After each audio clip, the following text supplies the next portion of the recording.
Is this a good composition? How does this measure up? What makes a good composition? The very word composition shows the idea of composing. It's bringing things together to create something in a certain way. Or is this a good composition? How about this?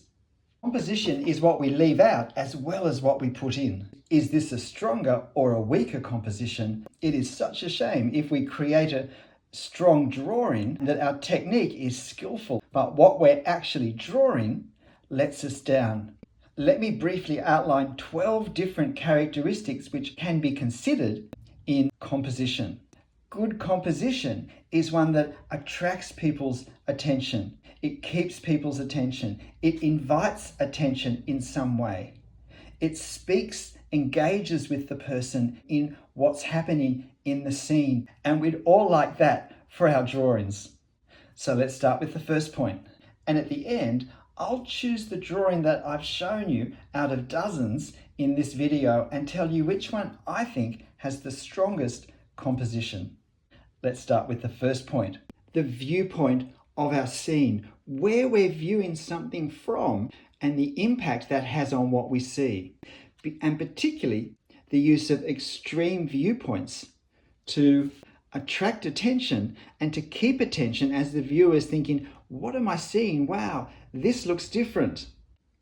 And it doesn't matter what the subject is, viewpoint we draw from takes the viewer on a new and exciting trip. An extreme viewing point can be a very compelling compositional element. My second element is detail. Complex detail can be a very compelling element.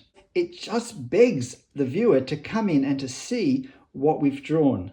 And it can be because the actual subject is complex, or it can be that what's being taken in is so expansive that that in itself creates complexity.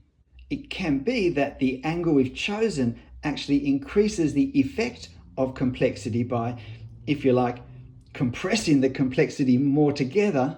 Or it could be that there's something about the technique even that exaggerates the complexity, makes the complexity even more challenging to the viewer. This next compositional element, and that's the sense of a journey, of something going somewhere in some way, and particularly if we compose what we draw in a way that it invites the viewer to actually join the journey or to travel along in some way through or into our scene. This night at the opera in Paris invites us to join the crowd down here, ascending the stairs to take our seat. A street is another device in our subject that in itself invites the viewer to come in. We have a group of travelers that we can join quite easily in the front, and then we can travel down the street. And by that stage, our eyes are into the picture and can start to move around. Steps don't have to be in a building. It doesn't have to be a grand interior. It could be some rough-hewn steps in a bushland or wilderness setting. But there's a pathway here, there's an entry point, and there's an invitation to climb up the steps. And there's even a hint of what lies behind. It doesn't have to be a winding path. Sometimes a straight downhill run is a quick way to involve, bring, and carry the viewer deep into our drawing. And once they're in, they start to explore what else is there.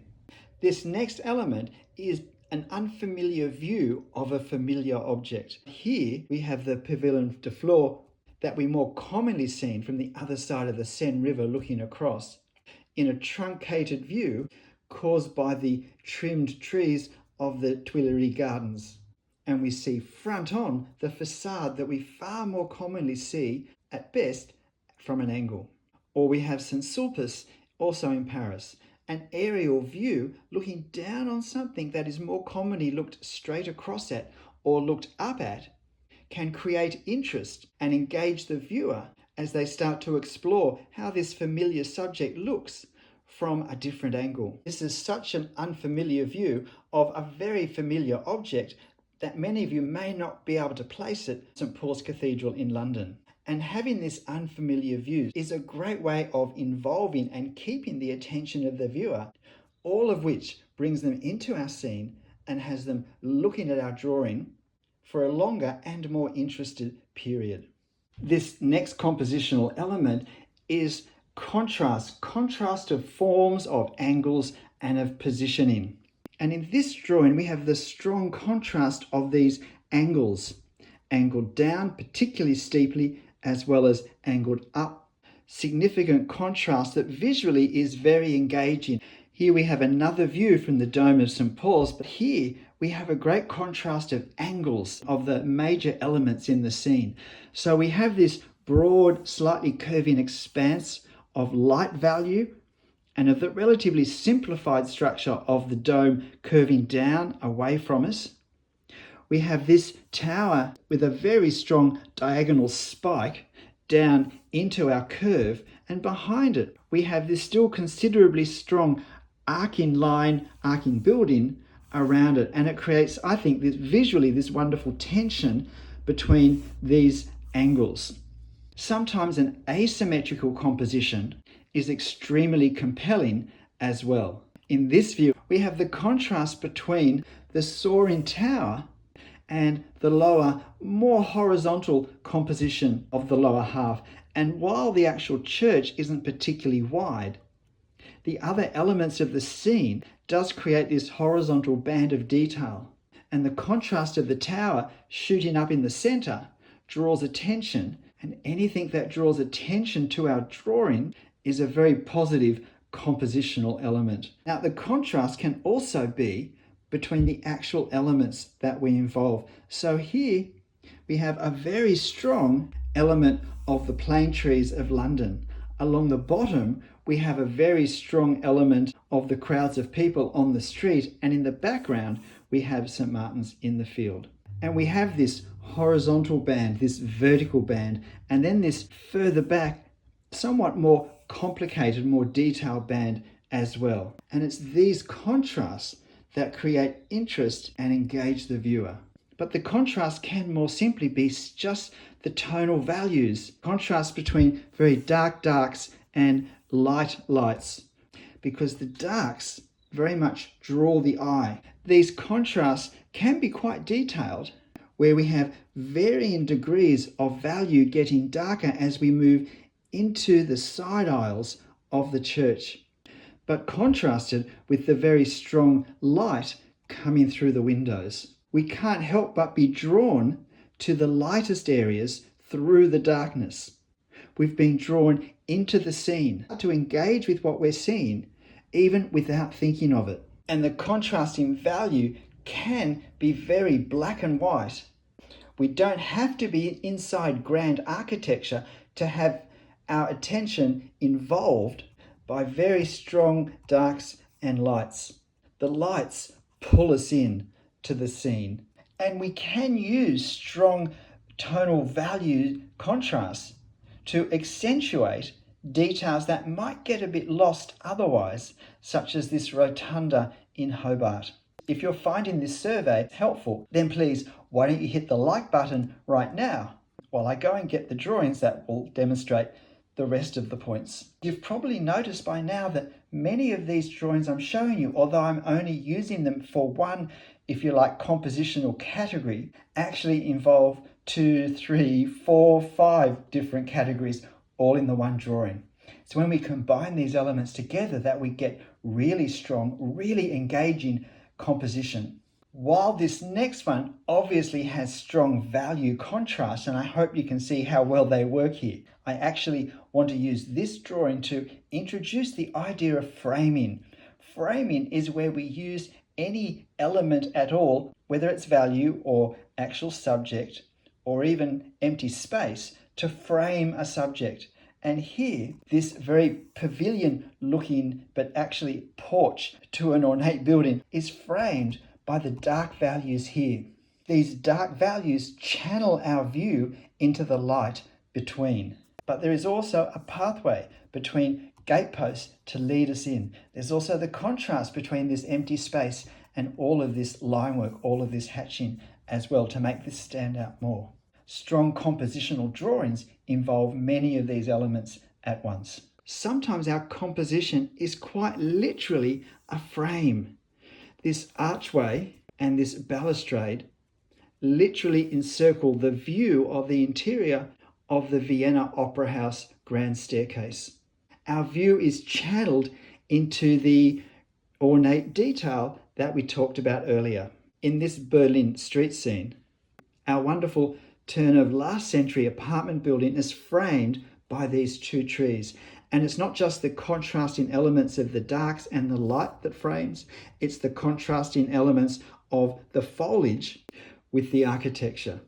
And there is a street that, while there are no people wandering down the street, streets do engage us, and there's this trail of light to follow should we wish to. With this, the framing is actually negative space framing. The framing is this band, this border around it of no line or ink or value at all, which certainly focuses the attention on this building. But we have the contrasting values on the cars against the more shadowed and shaded parts of the building to bring our attention back down to ground level. This next compositional element is to have a contrast between a very close element and a far distant one. We obviously look at the closest elements first, but then our attention will wander to the far distance. And what this has done is engage the viewer completely into a very deep depth of plane. And having got to the horizon, they need to wander back to our original foreground subject. We see the same technique used in Paris. From the spire, we go to the horizon, we then travel back through and start to repeat the loop. But this back and forth doesn't have to be across a whole city. It can be across a room or across an entrance area, as in this view, inside the entrance of the National Gallery in London. Visually, we have to get past this column, which is almost awkwardly close. And whether this is actually good composition or poor composition is simply whether we personally feel it works or not. This next compositional element I call grandeur. Here we have the front facade of Westminster Cathedral in London. Besides the grandeur of the building, we can see many of the elements talked about earlier. The contrast, the tonal value contrast between the light and the dark, the complexity of the detail from the architecture. We could be almost there looking up. And here we have, I think, one of the grandest buildings in Europe. The front facade of the Hôtel de Ville, the City Hall of Paris, built to demonstrate the wealth and the power and the prestige in the city of Paris at the time. An incredible amount of detail that draws the eye. But we also have areas of tonal value contrast, which give our eyes resting places as we navigate through the complexity. They help to stop us just bouncing off the detail. Places in our scene to rest our attention can be important. Here we go from horizontal grandeur to vertical grandeur, where we're looking up at this opulent former hotel in London. We get the extreme viewpoint of looking vertically up a facade. We get the detail, the architectural detail that we find on this facade. We get value contrasts between the very dark values down here and the more mid-range values that accentuate the detail, the decoration, the ornamentation. These dark values bring our eyes back down to ground level and invite us to actually engage with the hotel in a real way, to consider these stairs that we can walk up, these lights inside the hotel entranceway that we can see, invite us to come under them and to move further in. And then there is always the opulence, the grandeur of the Palais Garnier, the former Paris Opera House. And here, again, we see many of the compositional elements that we've talked about working together to create what I think is a very strong overall composition. We have the values between light and dark. We have the extreme viewpoint, but this time we're looking down, we're not looking up. We have the complex detail. We certainly have the sense of story, sense of a journey. We can well travel down the stairs, or if we want, we can go up the stairs and we can travel around the galleries Or we can simply join the crowds and either imagine a night at the opera at Pelagania or remember a night.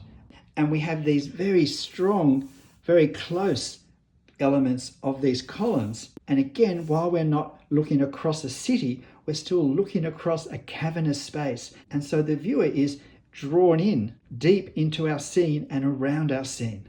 And that all makes a strong composition. This may look like it's part of the same compositional elements, but it's actually the start of a new one. And that's strong lines and angles to draw our attention in. And here in this interior view of the Paris Opera, we have these strong sweeping lines that draw us in along the boxes of the galleries. As we're drawn along, again, lots of different elements. We get to view the detail of the balconies, which are accentuated by the strong tonal difference between the shadowed areas and the gilding that attracts the light. And we have contrast, strong contrast of forms and angles and positioning, with these very strong verticals coming down, intersecting these sweeping, curving arcs of lines. And of course, there's the story, there's the narrative of a night at the opera. Or we can do this outside the opera house, in this case, back to the Vienna Opera House. Extreme angles that draw, that focus, that drag into the scene the viewer's attention. But again, we see strong tonal values that attract attention. We see complex ornamentation. We have grandeur. We have a path that we can travel along, and we have the intersecting angles of these lines coming together like this, and these more vertical lines coming down through them. And while we're in Vienna, there is this wonderful view of the Kaiser Pavilion, designed by the famous Art Nouveau Viennese architect Otto Wagner.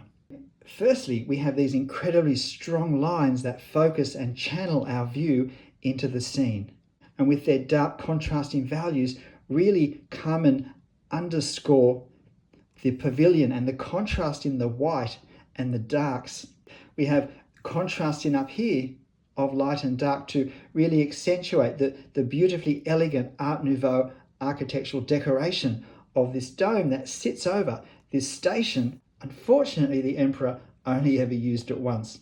But once we've finished following these sweeping lines and enjoying the pavilion, we can now follow these railway tracks in the same way we would follow stairs or a pathway or a road, heading back in towards the city of Vienna. We're down to the final two. The very last one I kept till last because I think it's the one that perhaps no one's going to expect. And after that, I'll show you the drawing that I think ticks the most boxes overall to be the strongest, most engaging composition of all of these that you've seen. See if you agree with me. I would love to hear in the comments if you do, or know which drawing you preferred from a compositional viewpoint. This point is simply boldness, and it can be boldness in any form. It can be boldness in value, as in this view of the front facade of the Paris Opera House. In this scene, the boldness is in the technique. It's in the repetition of all these verticals, of all the line work, but also the boldness of this overarching, this contrasting underside of the Royal Gallery that sits above. But again, we can see there are sweeping lines that draw our view. There are tonal value contrasts, although in this case, they're created by hatching. Or the boldness can be in the compositional elements. Again, we have this tree quite boldly, almost brazenly in the foreground, so much closer than anything else. Not quite in the center, but that we have to look around. But it also increases the distance that we're seeing through from the closest to the furthest elements. But there's also simply the boldness of the complexity, of the line work, of the lushness of this natural scene. And the final point is almost in opposition to this one. And this final point is simplicity. Now, this may not be an obvious example of simplicity, but the simplicity isn't in the architecture or the subject, but the simplicity is in the value system that we've used. There's almost only two values, this darker value and this lighter value, and then we just have this thin strip of sunlight between the two to add some visual contrast. But at other times, simplicity really does mean simplicity. And the relatively simple lines of the Sydney Opera House, I believe compositionally, really lend themselves to a very simplified composition where we really pare back the details of what's around this very elegantly lined architectural structure. And it really doesn't matter from which angle we're viewing or drawing it from. Our subject can be simple, not so much because the actual subject is simple, but the way it's presented is relatively simple. In some ways, it can be quite a complex drawing, and yet compositionally, it's very simple, as in the base of these three trees growing close together in a park. And again, it may be a simple subject, a simple composition, because conceptually it's simple. A row of steps leading up to a house, and yet we don't really have the house, just the barest suggestion. But we have the wonderful contrast form of brickwork and leaves and nature. We have the journey, we have the contrast of value as well, created by the hatching. Sometimes the simplicity is, again, not so much because it's a simple drawing, although it may be simplified by, if you like, a clean line technique. But it could convey a sense of simplicity, such as in this cyclist riding along in front of one wing of the former Imperial Library in Berlin. There's a simplicity about this cyclist on his journey, which once we see it, I think is very compelling and really holds the attention. And sometimes our composition can be simple because we choose to draw and present just, if you like, a showcase specimen of something much larger. G'day, I'm Stephen Travers. Compositionally, this is the one I think is the strongest.